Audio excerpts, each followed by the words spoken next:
So the Apple Watch Series 3 has been out since late 2017, and the Series 4 and Series 5 have come out since then. And what I wanted to talk about is the Apple Watch Series 3 a good pickup, a good purchase in the year 2020? So let's go ahead and dig right in. Welcome back to the channel. This is Tech Jungle. If you're new to the channel, please consider subscribing, and let's go ahead and jump right in. So the Apple Watch Series 3 came out in September of 2017, which seems like forever ago when we're talking about technology, especially when it comes to smartphones and smartwatches, which has a 1-year refresh cycle. So a watch that came out in 2017 seems like forever ago. However, companies like Apple are really good at creating products that stand the test of time, and the Apple Watch Series 3 is no exception. So let's go ahead and dive right into some reasons I think the Apple Watch Series 3 is still a really good buy in the year 2020. So the first reason is that the Apple Watch Series 3 will continue to get watchOS updates for the next few years. If you think about it, the Apple Watch Series 1, which came out in 2015, is running the newest OS version of watchOS 6.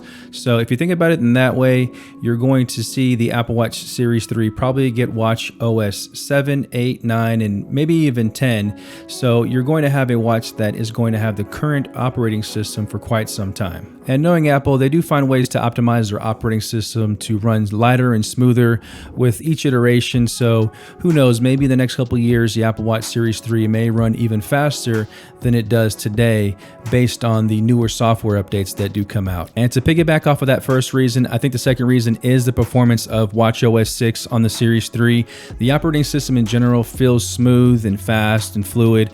I don't notice a lot of hiccups or glitches or stuttering when navigating through the menus or through applications. And now not everything's perfect. There are a couple of applications that take a little bit longer to load than the Series 4 and 5, and that's mainly due to those newer models having a 64-bit processor. So I did notice the App Store and Apple Maps taking a little bit longer to load, but it wasn't something that was drastically different. So in my opinion, it's something I can live with and work around. I don't use those applications on a daily basis, so it wasn't something that's going to affect me personally throughout my day.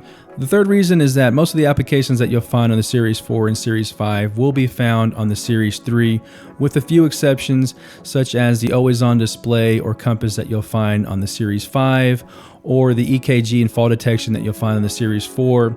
Those are the newer features that were introduced in the newer models. However, everything else, such as your messages, maps, workout activity rings, all those things are still found in the Series 3, and they work really well, and I haven't had any issues using those applications on the Series 3. Now, reason number 4 has to do with the price. So the cost of the Series 3 versus Series 4 and 5 is definitely a lot lower since it's an older model, and Apple did discontinue the Series 4 on their website, so the only options that you do get are the Sport version of the Series 3, and then the Series 5, you get all of the materials from aluminum to ceramic and everything else in between.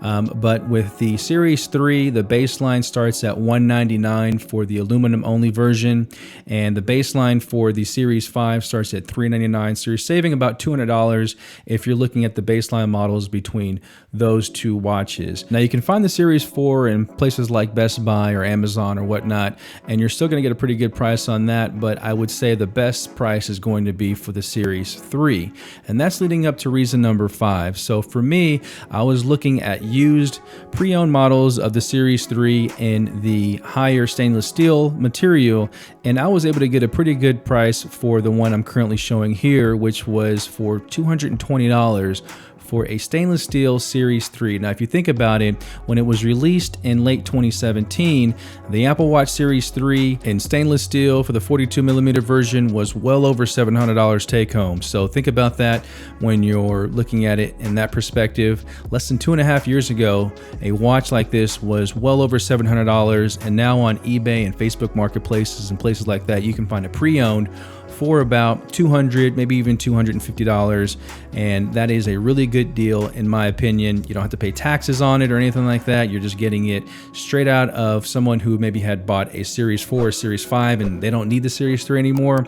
So you get a really good deal on a premium material. Now, the one I got was from a reputable seller, and I would definitely suggest the same for you. If you're looking for pre-owned watches or anything that's pre-owned, definitely make sure the person who's selling it is legit and what they are describing in their ad or their post is exactly what you're going to get. And so someone who has 4.5 out of 5 stars or 5 out of 5 stars is someone that can be trusted versus someone who has no history and this is the first product that they're selling. You're just not sure exactly what you're getting if you go that route. So getting a pre-owned Apple Watch Series 3 for $200, $250 with no taxes, I think is really awesome. And I would definitely suggest looking that route. Now, as you can see on this one, you do get a little bit of scuffs, tiny little bit of micro abrasions and whatnot, but it's something that I can deal with because the glass itself still looks really good. You're gonna get a really nice watch that you can pair with some nice bands like you can see here. And I think personally the Apple Watch Series 3 is a good buy in 2020 for this alone. But with everything else that I mentioned, I think the Apple Watch Series 3 is an excellent choice. So don't overlook the Apple Watch Series 3. There are a lot of people still selling this watch because they've upgraded to the newer models, and you're going to find a really good price if you really look around and take your time. So that's my little rant. I think the Apple Watch Series 3 is great for 2020. Pick one up if you haven't already, and that's what I'm talking about here. So this is Tech Jungle. Hope you liked this video. Subscribe if you haven't subscribed already, and I will see you on the next one. Y'all take care.